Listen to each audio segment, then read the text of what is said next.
Domplex.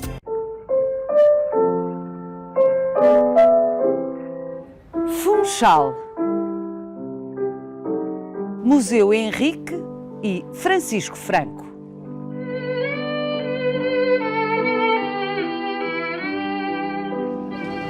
Dois irmãos.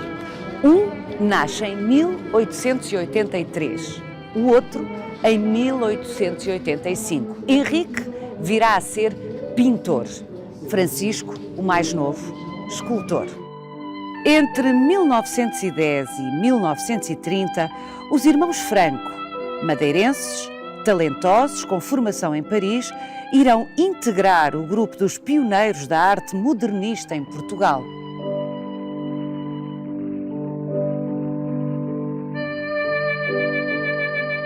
Foi um período brilhante, mas breve, para qualquer um dos dois. Como acontece tantas vezes, o sucesso que obtiveram junto de ricos encomendadores e, sobretudo, junto do Estado Novo, limitou-lhes o gosto pelo risco e o rasgo. Henrique Franco desistiu da sua pintura e Francisco Franco especializou-se numa escultura majestática, heroica, gelada.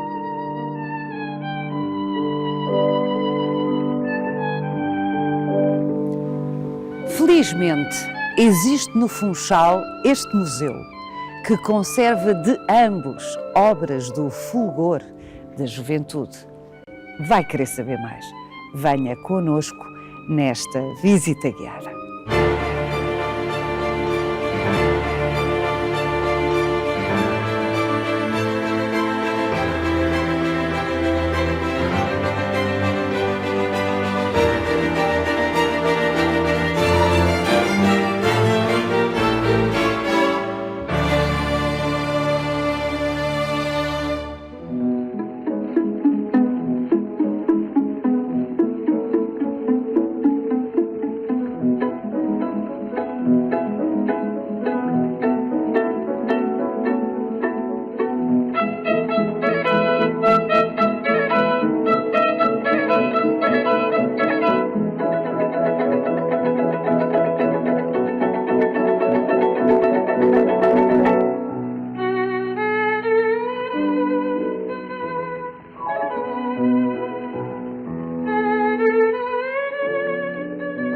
Raquel Henriques da Silva, era neste café que, a partir de 1914, mais ou menos, os irmãos Franco, Henrique e Francisco Franco, se reuniam com outros amigos, artistas, poetas, modernos. Os tempos da guerra são sempre tempos incríveis, porque eu pessoalmente e tu também, ninguém viveu guerra, felizmente, achamos que há paragens e não há paragens. Há paragens nos sítios, há dramas incríveis noutros e há intensidades noutros. Em Portugal isso acontece em Lisboa, no Porto e no Funchal, que eu devo dizer que era uma coisa que conhecia muito pouco. Foi o escritor Ferreira de Castro, que também deve ter passado por aqui nesses anos, ele tinha também estado em Paris, que chamou o Golden Gate a porta do mundo. Golden Gate é este bar-restaurante onde nós estamos, icónico aqui no Funchal. Desde meados do século XIX, que é um lugar icónico da cultura do Funchal, desse sentido cosmopolita que esta cidade continua a ter e que não é muito frequente em cidades portuguesas. E, na verdade, o que se passa nesse momento em que em Paris começa a guerra, e há uma debandada geral. Nomeadamente os irmãos Franco, que estavam em Paris a estudar. Estavam em Paris a estudar, desde 1911 o Francisco, desde 1912 o Henrique, e que interrompem as bolsas que tinham e voltam à terra. O tempo de Paris não tinha sido um tempo longo para quem tem que fazer uma adaptação como os artistas tinham que fazer quando iam para a capital das artes. No entanto, de 14 até 18, até 20, os irmãos Franco, como acontece com Amadeu de Sousa Cardoso, vivem essa tal intensidade de de alguma forma, da realização daquilo que estavam a acumular. Aqui reúnem-se escritores, poetas, uma certa elite local ligada à finança, onde pontifica uma figura muito, muito interessante de um banqueiro também, que vai estar ligado ao grande Hotel Ritz, Vieira de Castro, que vai ser um grande protetor, especialmente do Francisco Franco, e é um lugar de animação, do ponto de vista do convívio, da troca, das influências mútuas, e o Golden Gate foi, no Funchal, destes anos, de certo modo, essa continuação, como eu já Como é que o Ferreira de Castro lhe chamava? Chamava a Porta do Mundo. A Porta do Mundo, que nome bonito! E é logo gráfico sobre o que aqui se passava, não é? E com um sentido literário e alegórico fortíssimo.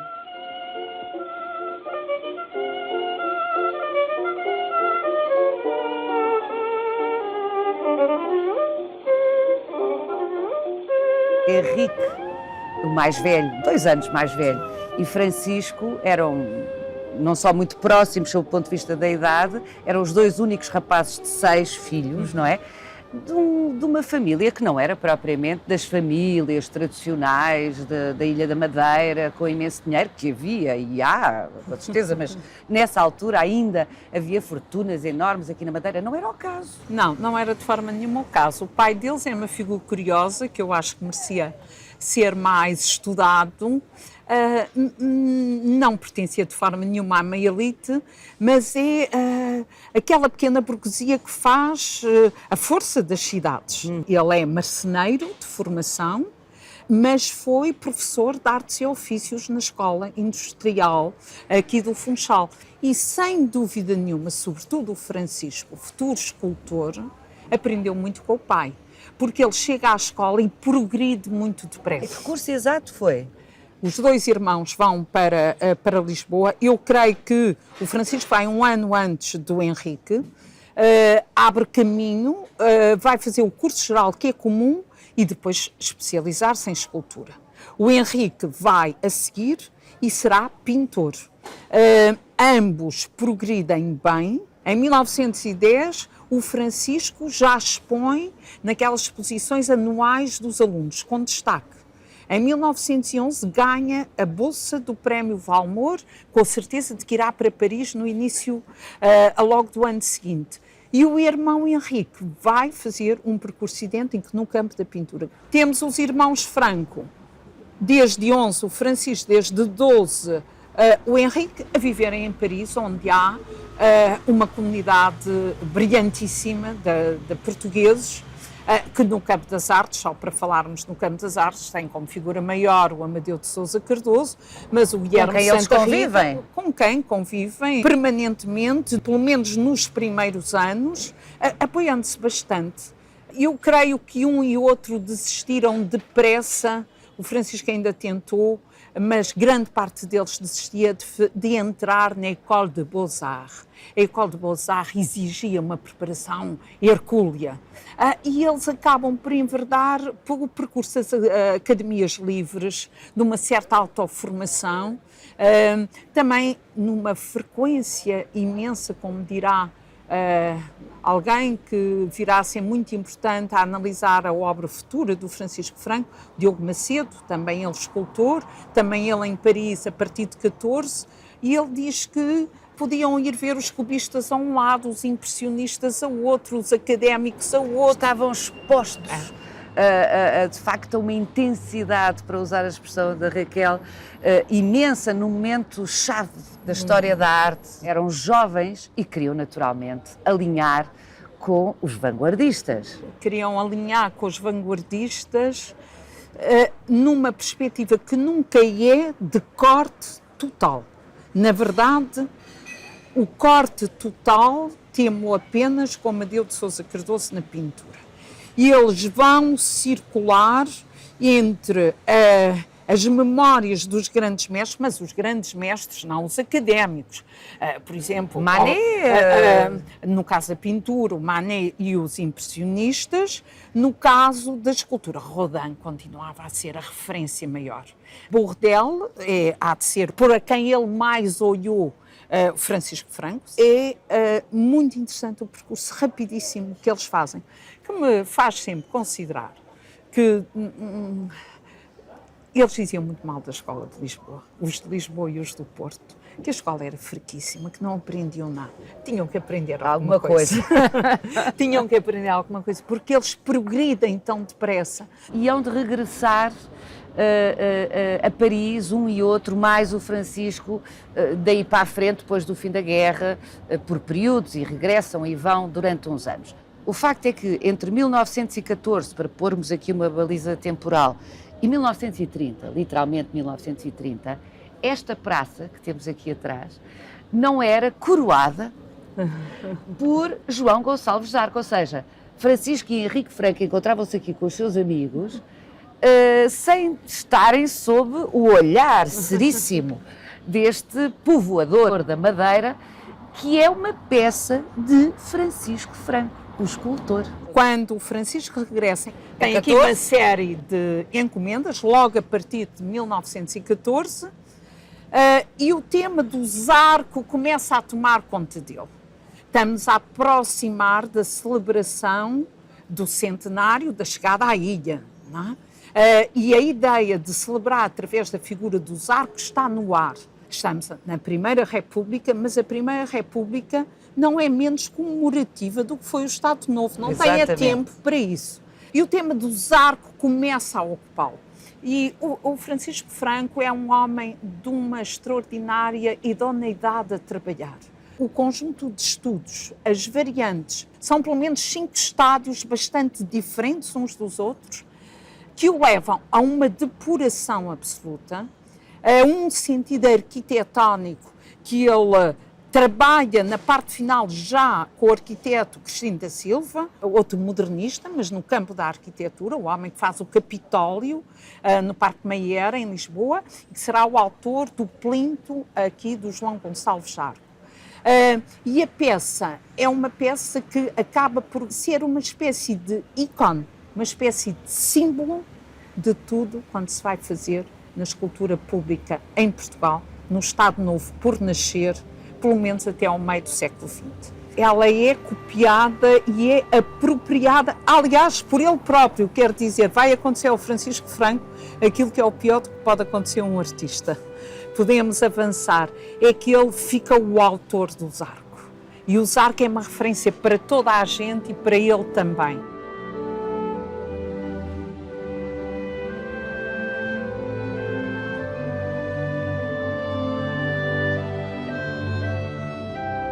Ele teve um grande modelo.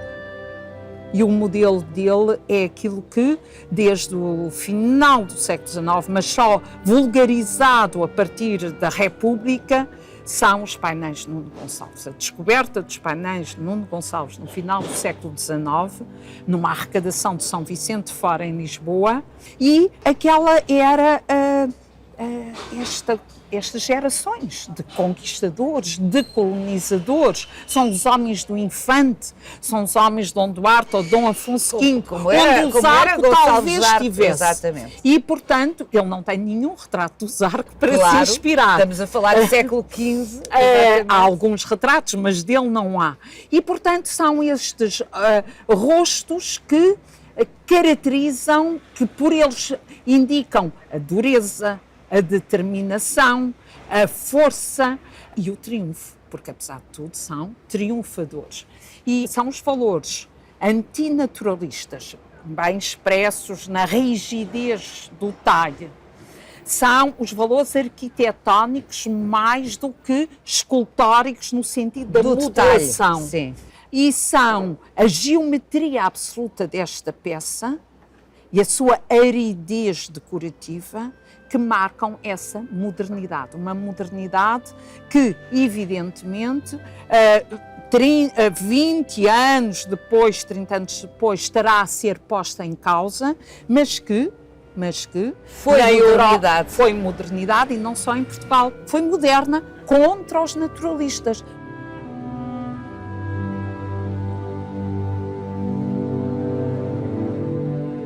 Raquel, aqui mesmo na malha urbana antiga do Funchal, há outra estátua de Francisco Franco, mais ou menos contemporânea desta, que não obedeceu a nenhuma encomenda institucional, de que eu gosto muito mais. Podemos ir vê-la? Podemos ir vê-la, Paulo.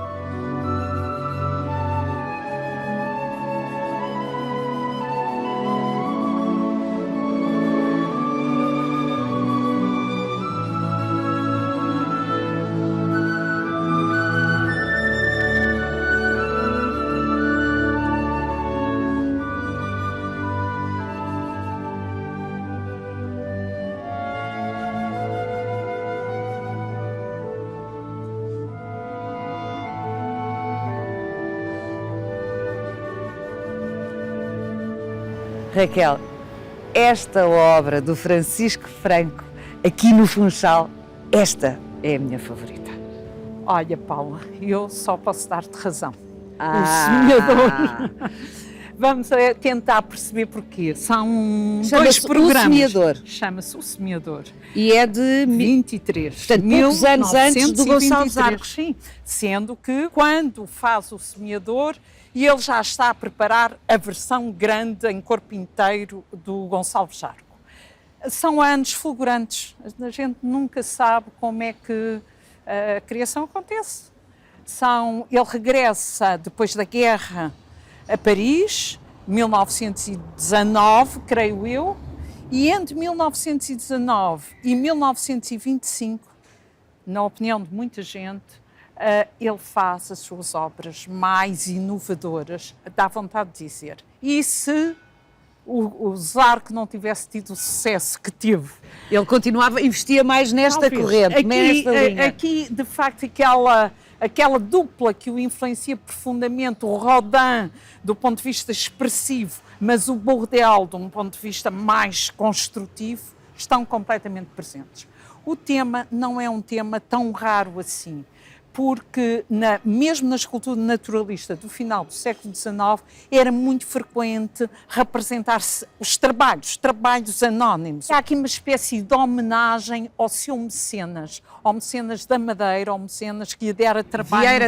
Vieira de Castro, e que semeou apoios aos artistas e semeou apoios à cultura.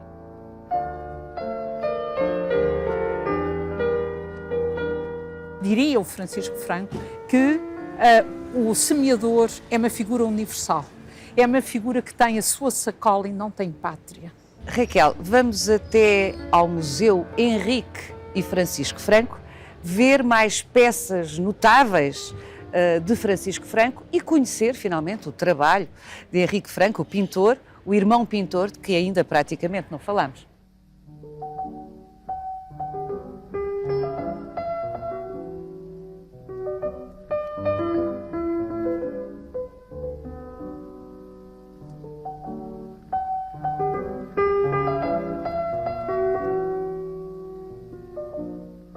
E aqui tens a cabeça do teu semeador. Uma das coisas mais interessantes dos museus dedicados a um artista, ou no caso a estes dois irmãos, é podermos ver as várias fases do processo, não é? Da construção de uma obra. Convém chamar a atenção que isto é um acervo de família, porque a obra, quer de um, quer de outro, é muitíssimo mais vasta.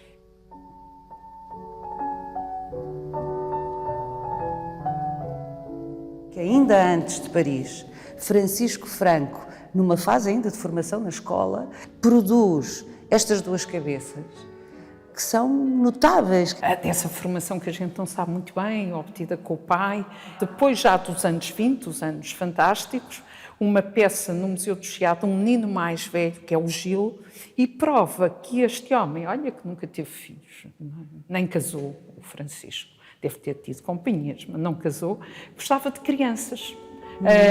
E não é muito habitual, são temas mais habituais, nomeadamente uma criança tão pequena, na pintura do que na escultura. E tem uma intensidade. O movimento, não é?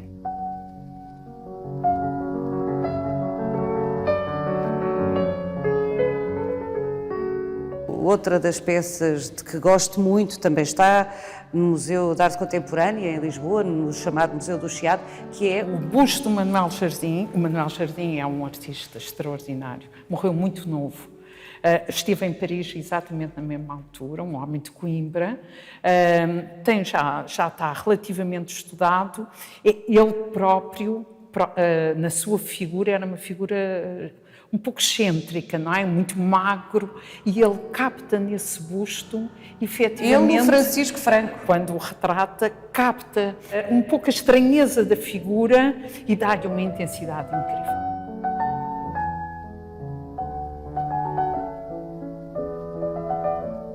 Ele gostava muito desta peça, que é um Adão e Eva. Nós sabemos que é um Adão e Eva porque ele a designa por Adão e Eva, porque não era um casal, que é um estudo, efetivamente, é um gesso patinado, mas que ele patina e assina. É sinal de que tanto faz obras para expor no salão, em desta Paris, escala, exatamente, como é este torso, que tem uma série de desenhos preparatórios, como está a aperfeiçoar-se, a trabalhar a pequena escala, o instantâneo em escultura. Lá está, porque nós estamos habituados ao instantâneo no desenho. A ideia de modelar, e ele que vai ser um homem mais da construção da estátua, e aqui vê-se a mão quase dele. A mão. Portanto, ele podia, como já nos disse a Raquel, ter seguido este caminho. O museu dá-nos isto, dá-nos os estudos preparatórios, as variantes do trabalho e estas peças, de repente, isoladas, bastante bem expostas. Eu gosto deste museu, gosto dos museus gosto de pequena escala. É um museu só que abriu nos anos 80 e que faz este aconchego à obra destes dois irmãos.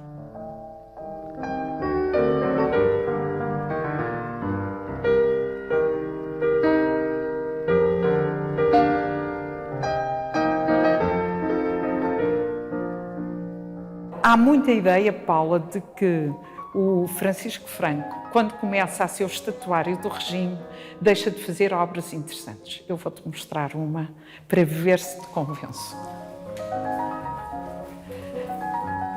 Podes achar, e eu também acho, que não é tão extraordinário como o busto do Manuel Jardim. Mas é extraordinário. Mas esta peça é uma das figuras fundamentais da cultura portuguesa, Reinaldo dos Santos, que foi médico pessoal do Salazar e que depois se tornou historiador.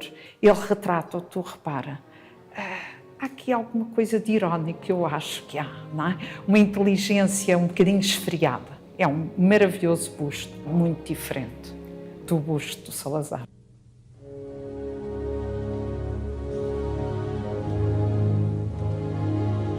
Aquilo que tu vês é retraimento, repara nos lábios. É verdade. É um retraimento, não é, que não nos deixa ver grande coisa.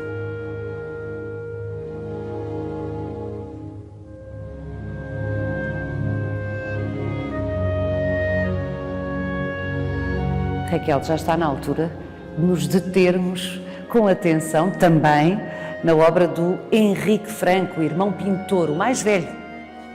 Olha, é mesmo daqueles casos que a gente tem que corrigir, porque ele é um belíssimo pintor.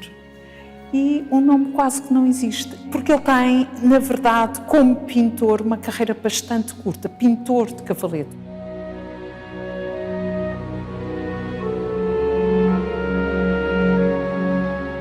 Este conjunto de quadros aqui, de estudos, de figura, são muito escolares, mas feitos com muito à vontade, e ele revela bem que foi aluno de Columbano Bordal Pinheiro.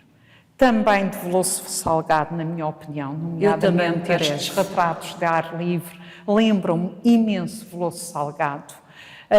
E, portanto, ele é um homem que, na primeira década do século XX, está a seguir um ofício de formação. Com os melhores em Portugal. Com os melhores. E que, ao contrário do que às vezes se diz, e bem se vê aqui, não é uma coisa atrasada, porque claramente ele situa, repara, as figuras, quer a senhora, tirando o primeiro, que é um estudo de ateliê, estes dois da senhora e os meninos são ao ar livre.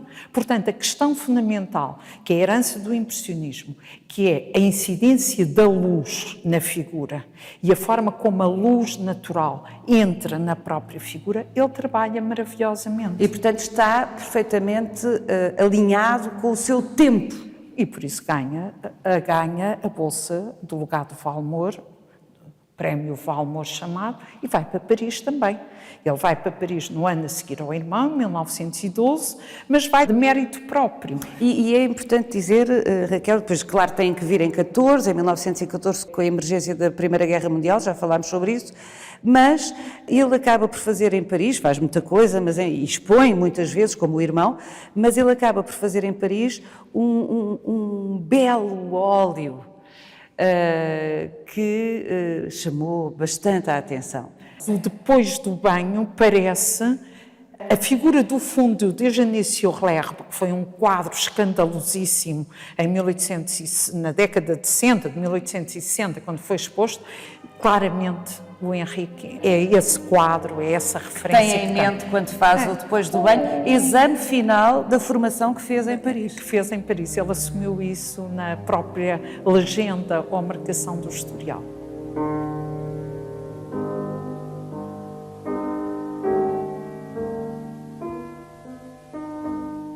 Depois vem para cá, em 14, e concentra-se curiosamente mais na pintura de figura, onde também tem pelo menos nós aqui no museu temos 2 notáveis autorretratos, que mostram que era um bonito homem. Bonito? É verdade.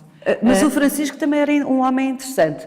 E aqui estes 2 desenhos, acho particularmente, é um autorretrato ali, do Henrique, evidentemente, exatamente. E este é do Francisco, do humano, a desenhar o outro humano. Não é? Portanto, o Francisco desenha o Henrique no ateliê. E é um trabalho que, claro que nós sabemos que é de um escultor, mas repara como é construtivo, não é? Como a figura é sólida.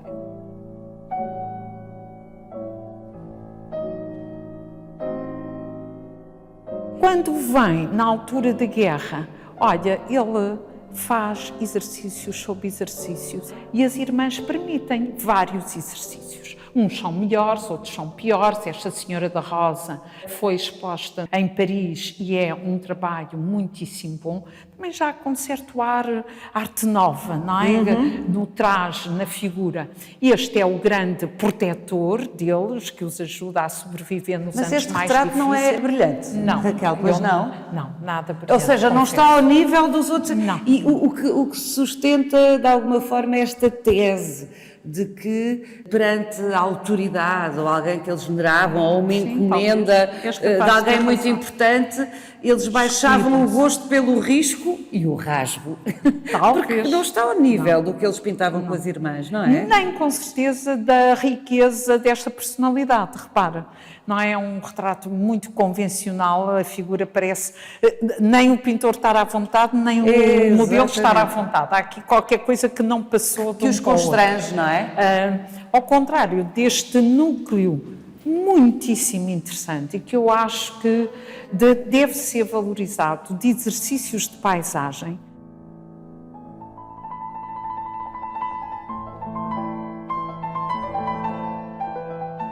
Fazem lembrar o Amadeu Sousa Cardoso a pintar Amarante. Podes crer. Quando voltou, exatamente por causa da guerra, em 1914. Elas não são de época muito diferente e tu aqui chamaste muito a atenção para isso e eu concordo completamente contigo.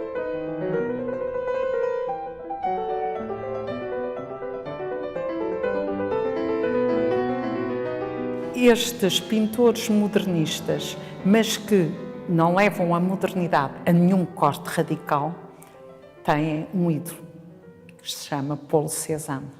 E há aqui muita influência de Cézanne nestas pinturas, nestes exercícios árduos, feitos, não é, como quem está a auscultar a possibilidade de pintar.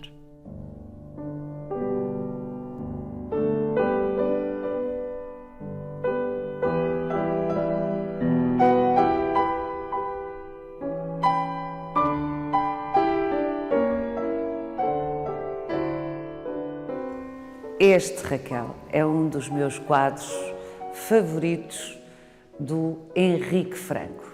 E tens toda a razão.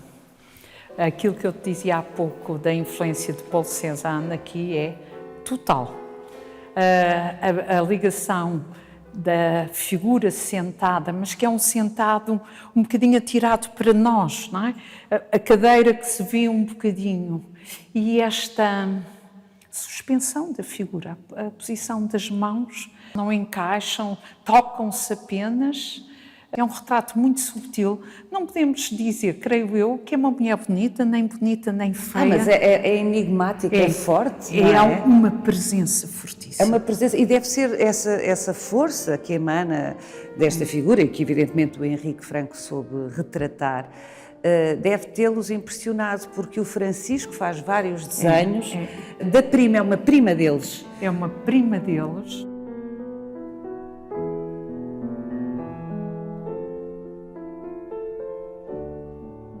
É engraçado porque o Francisco, mais masculino, de alguma maneira, escultor, não é? Matérico, quando dá nomes é mais literal. É mais literal, é verdade. A prima Maria da Ponta do Pargo. Já o Henrique... É a blusa azul. A blusa azul.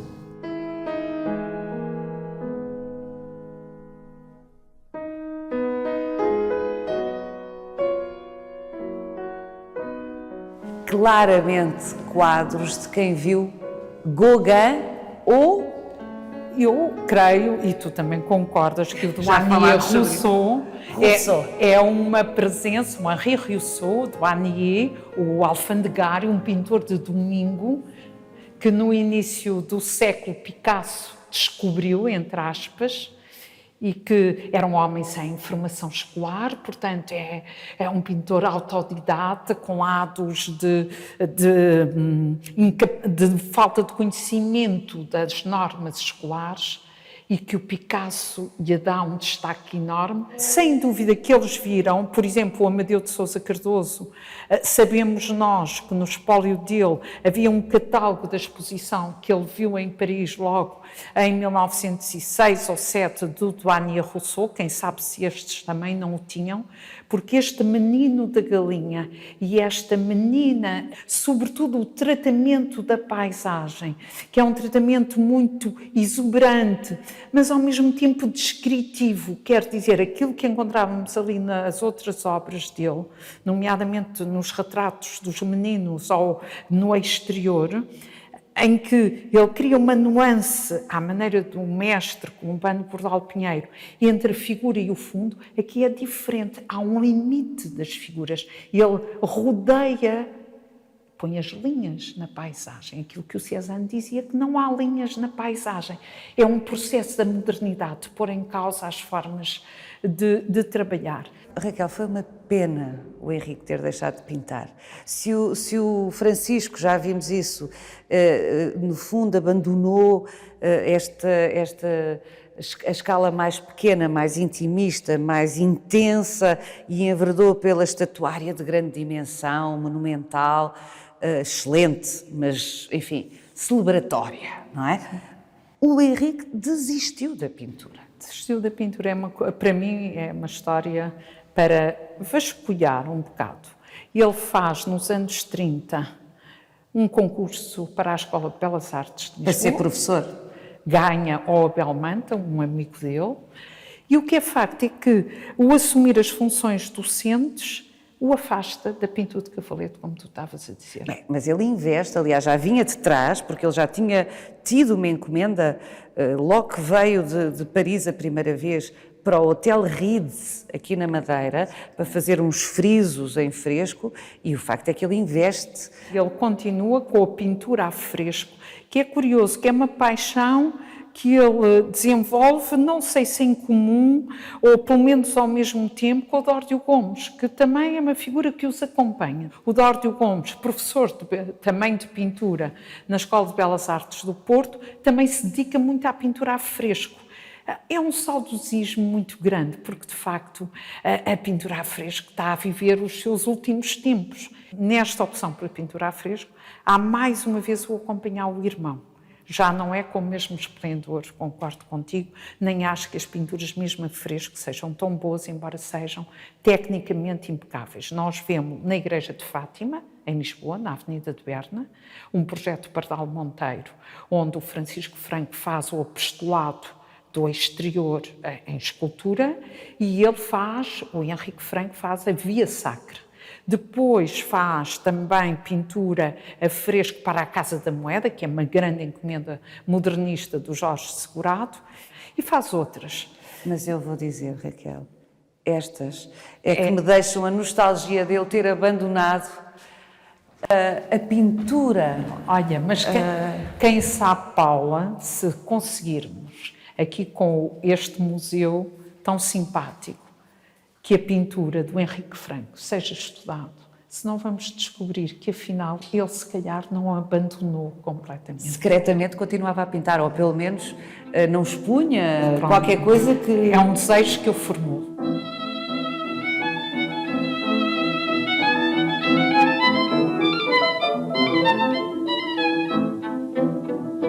Siga-nos no Instagram, no Facebook e na nossa página onde pode rever este e os outros Visita Guiada.